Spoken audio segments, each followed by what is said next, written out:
A paz do Senhor Jesus, meus irmãos, estamos de volta para mais uma lição da nossa Escola Bíblica Dominical.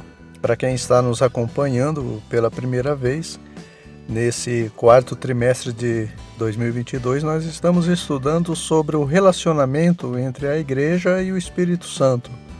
E na lição de hoje, a de número 8, nós vamos refletir sobre a capacidade que Deus nos concede de servirmos uns aos outros. Servir uns aos outros com liberalidade, sem imposição, também é um dom que Deus deu à sua igreja. São os chamados dons de serviços. Para aqueles que achavam que os dons do Espírito Santo eram apenas os espirituais, de 1 Coríntios capítulo 12, e os ministeriais de Efésios capítulo 4, temos também à nossa disposição os dons de serviços. Paulo menciona eles no capítulo 12 da carta aos Romanos, que é o texto de referência para hoje. Nós vamos ler do versículo 4 ao 8, tá bom? Diz assim o texto: Porque assim como em um corpo tem muitos membros e nem todos os membros têm a mesma operação, assim nós, que somos muitos, somos um só corpo em Cristo, mas individualmente somos membros uns dos outros, de modo que, tendo diferentes dons, segundo a graça que nos é dada, se é profecia, seja ela segundo a medida da fé, se é ministério, seja em ministrar, se é ensinar, haja dedicação ao ensino, ou o que exorta, use esse dom em exortar, o que reparte, faça-o com liberalidade, o que preside, com cuidado, o que exercita misericórdia, com alegria. Talvez alguém diga, mas, irmão, todo crente deve repartir, usar de misericórdia, levar uma palavra de ânimo, então todo crente tem esses dons? Veja bem, irmãos, realmente todo crente tem o dever de pôr em prática esses serviços, até porque, no caso da misericórdia, só os misericordiosos alcançarão misericórdia. Mas o crente que tem a misericórdia como um dom, ele não deve agir de misericórdia, mas ele quer agir com misericórdia. Dever é diferente de querer. Além da abrangência desses serviços como dons ser maior, conforme nós vamos ver hoje, não só a igreja é beneficiada quando alguém tem esses dons de serviços, mas todos que estão em volta, independente se é crente ou não. Paulo começa esse capítulo 12 dessa carta aos Romanos, nos orientando que se alguém não sabe qual é o seu dom no corpo de Cristo, essa pessoa deve estar primeiro ciente das responsabilidades e totalmente disposto a pôr o dom em prática, independente das circunstâncias. Paulo chama isso de culto racional com sacrifício vivo, porque só assim essa pessoa irá conhecer, então, qual é a boa, perfeita e agradável vontade de Deus para a sua vida. E uma vez conhecido o dom, ficar nessa vocação que foi chamado, Porque esse princípio, quando Paulo diz cada um fique na vocação que foi chamado, ele se aplica para todos os dons, não é só em relação àquele que tem o dom de não casar. Cada um deve ficar no seu quadrado, Não querer fazer aquilo para o qual não foi chamado e nem deixar de fazer aquilo para o qual Deus chamou.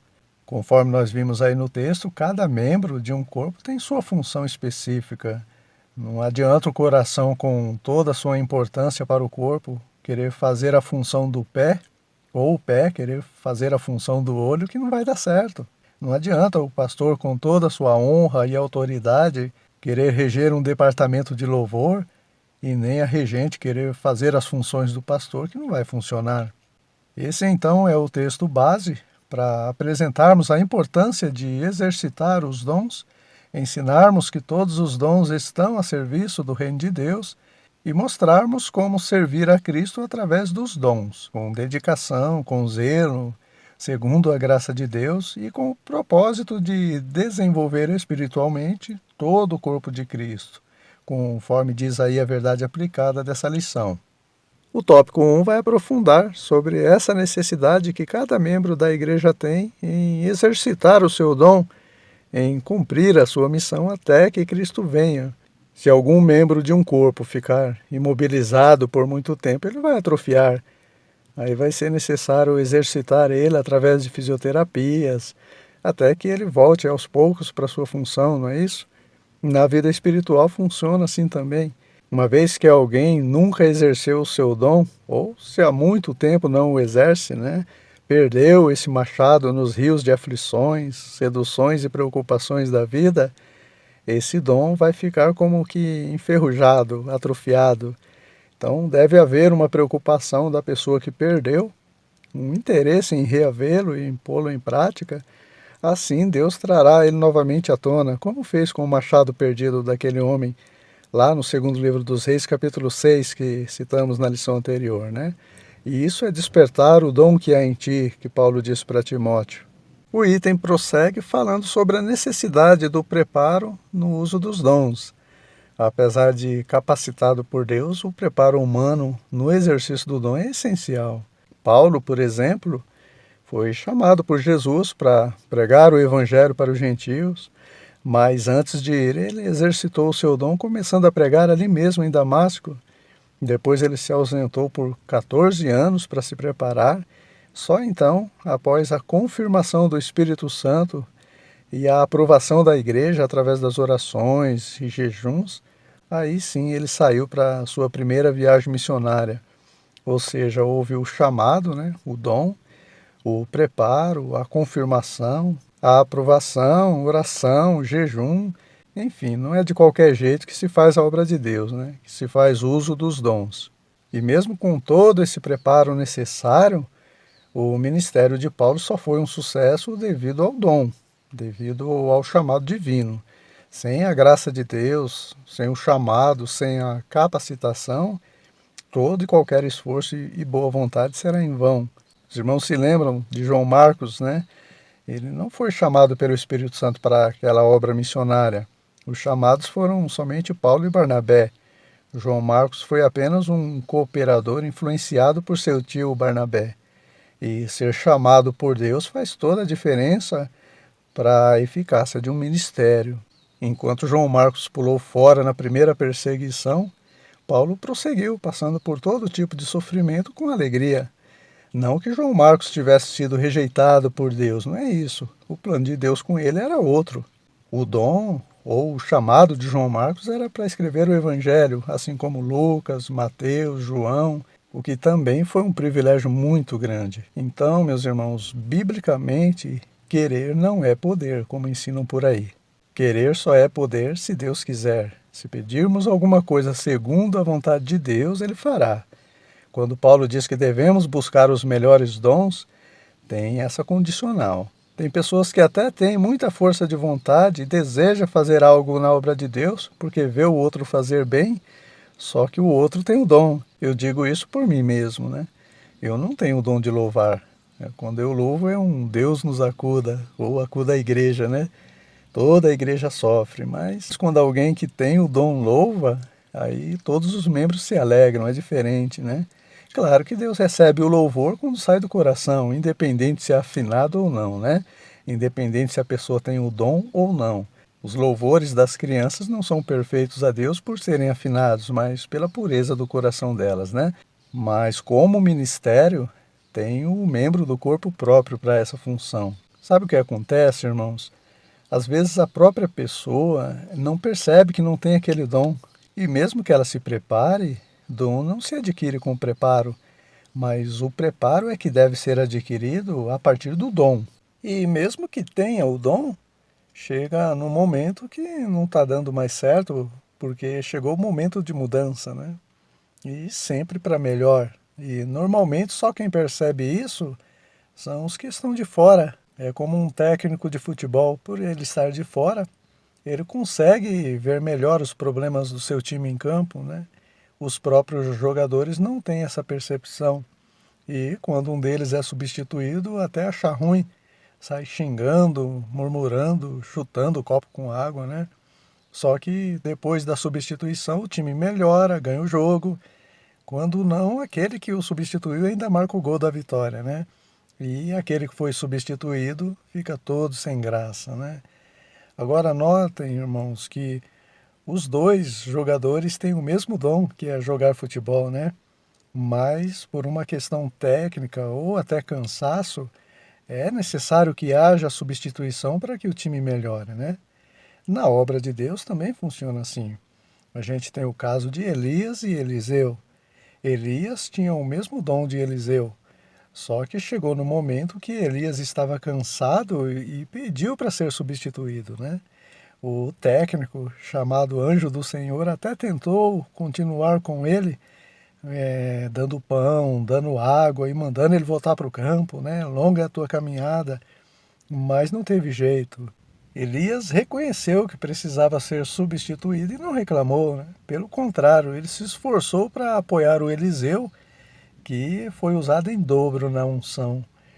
E quem sabe o cansaço de Elias não veio de Deus? Pode ser. Afinal, todas as coisas contribuem juntamente para o bem daquele que ama Deus, né?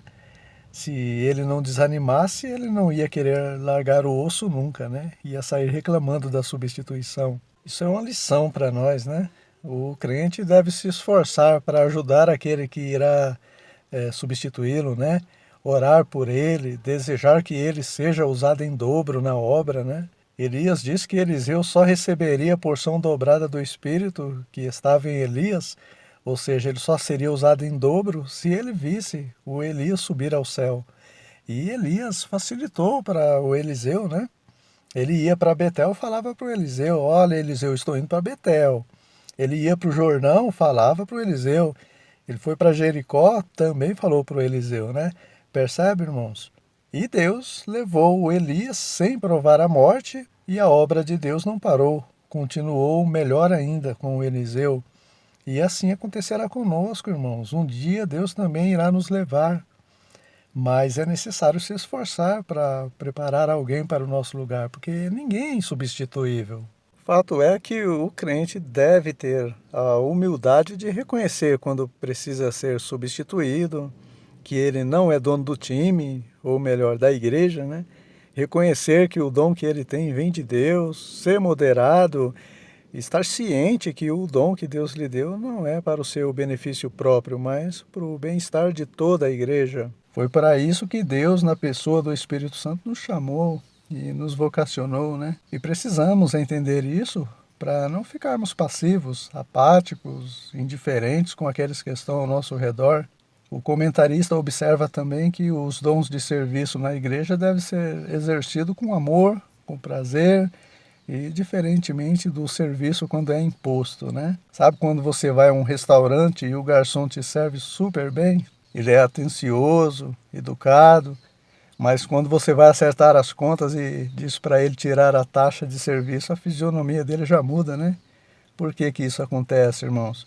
Porque apesar dele ter um salário para servir bem as pessoas, até aí tudo bem, né? Digno é o obreiro do seu salário, mas todo aquele tratamento VIP era com interesse na gorjeta, e a Bíblia não diz que digno é o obreiro da sua gorjeta. E assim como esse garçom, aquele que tem o dom de pregar a palavra de Deus não deve exigir gorjeta, né?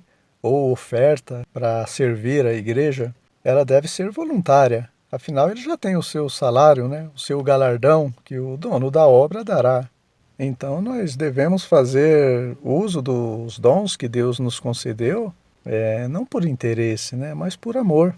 E todo aquele que recebe a Cristo com um coração sincero, ele tem o amor de Deus derramado em seu coração, né? Paulo disse isso nessa mesma carta aos Romanos, no capítulo 5, versículo 5. Já com relação ao dom de profecia, irmãos, ele é o único que aparece nas listas dos dons espirituais, ministeriais e de serviço, né? E isso revela a sua importância para a edificação da igreja. Só que Paulo enfatiza mais o exercício do dom de profecia nos capítulos 12 e 14 de 1 Coríntios. Nessa lista aos Romanos, o apóstolo apenas pontua que o dom de profecia deve ser exercido de acordo com a medida da fé de cada um, né? Ou seja, sem ultrapassar os limites. Irmãos, Deus nunca vai mandar você profetizar algo que nem você mesmo crê. Se alguém profetiza o que não crê, não foi Deus que mandou profetizar, né? A pessoa está profetizando por empolgação, ou com o intuito de dar esperança para alguém que está aflito ou outros interesses, e isso não deve acontecer. Vamos agora para o tópico 2, que vai aprofundar mais nesses dons de edificação, nos de exortação e no de ensino a serviço do reino de Deus. Como todo dom é concedido para o que for útil e para a edificação da igreja, é nosso dever procurar servir a igreja da melhor maneira possível, naquilo para o qual fomos chamados. Claro que pode acontecer também do crente ter mais de um dom, mas com certeza, irmãos, Deus nunca foi a favor de sobrecarregar um crente de dons. Quando Paulo diz que nenhum dom faltava em Corinto, é óbvio que esses dons estavam distribuídos entre todos ali, porque para Deus a qualidade no serviço é melhor que a quantidade, né? É melhor fazer pouco bem feito do que muito deixando a desejar. A gente tem o exemplo de Moisés, que praticamente carregava o povo de Israel nas costas, e Deus usou seu sogro, Jetro, para aconselhar ele a dividir a carga com os outros, né? Moisés foi humilde, reconheceu que realmente estava sobrecarregado e assim ele fez, né? Irmãos, o crente sobrecarregado de serviços no reino, com certeza outras áreas da sua vida será prejudicada, como a vida conjugal, por exemplo. E a palavra de Deus nos ensina que antes de se preocupar com a obra, eu preciso cuidar da família, né? Essa ordem não pode ser invertida. Já com relação ao dom de ministério, que está no versículo 7 do texto de referência que lemos, irmãos, esse termo ministro no grego ele significa diaconia, né? Ou seja, servir, dar assistência. Ser ministro do evangelho é servir o alimento que permanece para a vida eterna. No contexto bíblico isso fica confirmado também. O escritor aos Hebreus diz que os anjos são espíritos ministradores porque eles foram enviados para servir aqueles que hão de herdar a salvação. Aqueles pastores das 7 igrejas da Ásia Menor, lá no livro do Apocalipse, eles eram chamados de anjos da igreja porque eles eram ministros também, com a responsabilidade de dar assistência às igrejas. Paulo também, antes de servir como missionário ou ministro do evangelho, ele foi servir como diácono, né? Como ministro do pão que perece. Ele recolhia alimentos para distribuir para as igrejas necessitadas, né? E ele disse para Timóteo que todo aquele que servir bem como diácono vai adquirir um lugar honroso.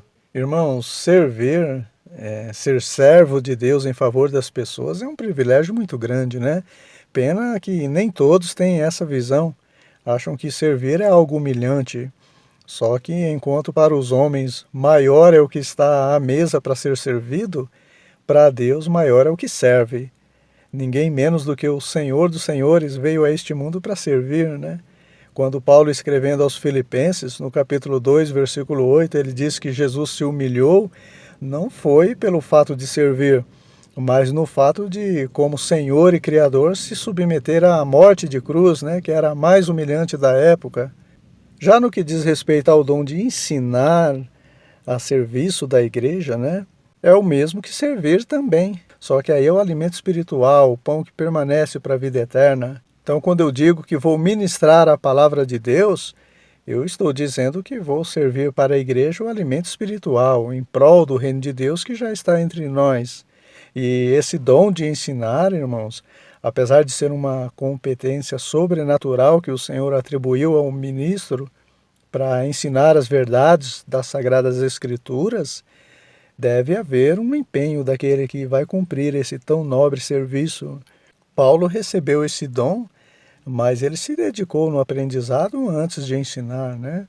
E ele exorta também os irmãos que têm esse dom a se dedicarem ao ensino também, aprendendo primeiro, porque ninguém se levanta para ensinar se primeiro não se assentar para aprender. E assim como o ministro do pão que perece, né, o diácono, ele vai receber um lugar honroso, irmãos. Deus promete honrar duplamente também o ministro que serve o pão que permanece para a vida eterna. Então, dedique-se ao ensino, busque o conhecimento. Deus nos deu esse dom para repassarmos o conhecimento que primeiro vamos adquirir. Com relação ao dom de exortar, Muitos confundem a palavra exortação com advertência, né? Com chamar a atenção. E isso é admoestação, é diferente, né? Exortar é incentivar alguém, animar, encorajar, consolar. Tanto que no grego o termo usado é paraklesis, né? Parecido com o consolador, que é parakletos. Agora, a diferença entre exortar e o dom de ensino é que o propósito do ensino é fazer com que os ouvintes entendam o que está sendo ensinado. Já a exortação, apesar de também estar inserida no ensino da palavra, ela visa levar a pessoa a sair da inércia através dos textos bíblicos. Então, irmãos, a exortação está ligada ao ensino da palavra de Deus, mas não são as mesmas coisas, né?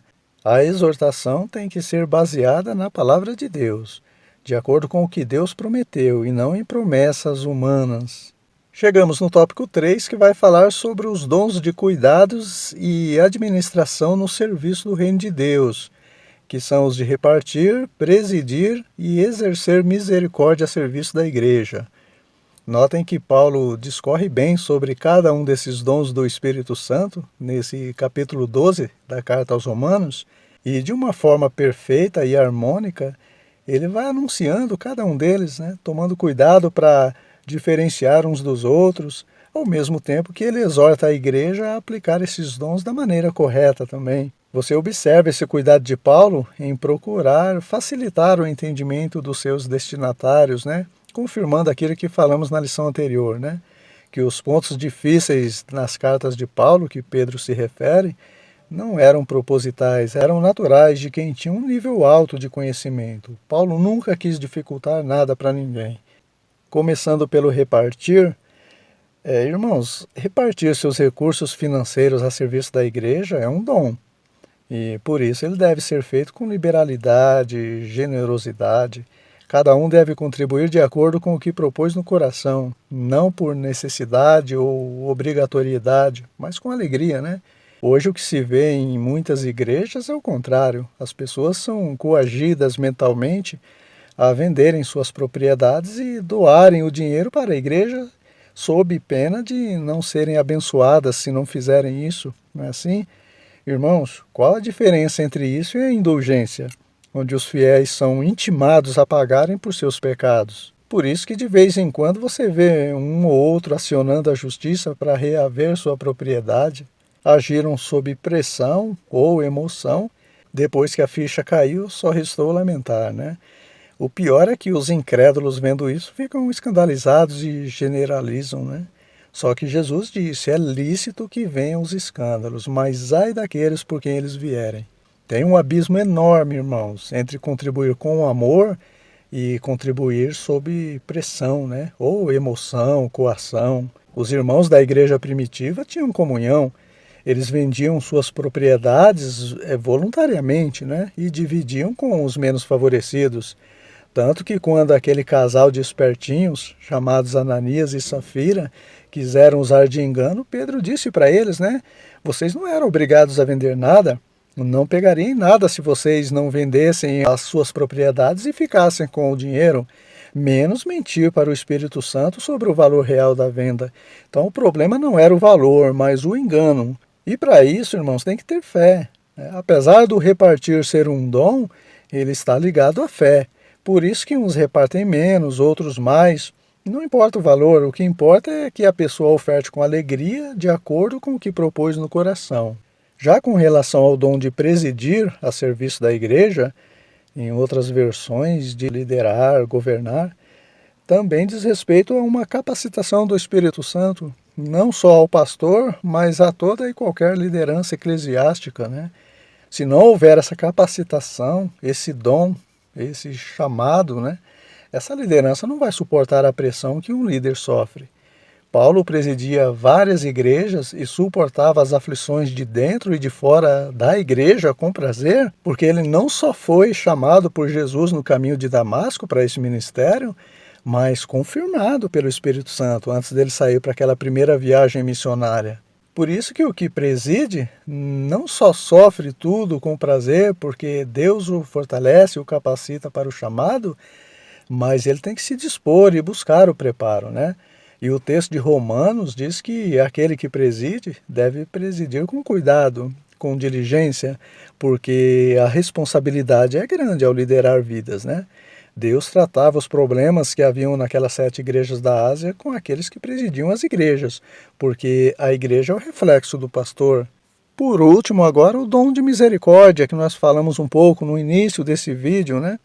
O item pontua o uso desse dom em favor da igreja, mas, na verdade, o alcance dele, conforme nós falamos, vai além. Até aqueles que não são crentes são beneficiados, porque exercer a misericórdia com os irmãos é algo que todo crente deve fazer. Ela é um dos atributos comunicáveis que todo cristão recebeu de Deus por meio da fé em Jesus e da presença do Espírito Santo. Agora, a misericórdia como um dom específico vai mais além, né? E é exercitada com alegria. A pessoa tem prazer em agir com misericórdia, ele tem essa capacidade maior de colocá-la em prática, né? Assim como os demais dons. Quando Jesus disse, ide aprender o que significa misericórdia quero e não sacrifício, porque eu não vim chamar os justos ao arrependimento, mas os pecadores, ele está dizendo que a misericórdia como dom não é um sacrifício, né? Essa é a diferença entre misericórdia e misericórdia como um dom. A pessoa que tem o dom da misericórdia não usa de misericórdia para alcançar misericórdia, mas independente, né? Mesmo sem essa pessoa alcançar misericórdia de alguém, ela tem prazer em usar de misericórdia com os outros. Um claro exemplo disso é aquela parábola do bom samaritano. Passou um sacerdote, que seria um líder espiritual, longe de alguém que estava ferido à beira do caminho. Depois veio um levita, outro que tinha influência nos trabalhos do templo também, e ele passou longe também daquele homem, mas alguém que não desfrutava das misericórdias dos judeus, alguém que era rejeitado, um samaritano, né? Ele usou de misericórdia sem medir sacrifícios, porque aquele que tem o dom de misericórdia, ele usa de misericórdia mesmo sem usufruir das misericórdias dos outros. Com essa parábola, Jesus ensina também que às vezes alguém de menos estima na igreja usa mais de misericórdia que os próprios obreiros, né? Porque ele tem esse dom. Amém, meus irmãos? Concluímos assim mais essa lição. Se Deus nos permitir, na próxima semana estaremos de volta para refletirmos na lição de número 9, que vai falar sobre os dons de Cristo para o aperfeiçoamento dos salvos. Eu tenho certeza que essa lição também será uma bênção para a glória de Deus. Ótima aula na EBD da sua igreja e até a próxima semana, se Deus quiser.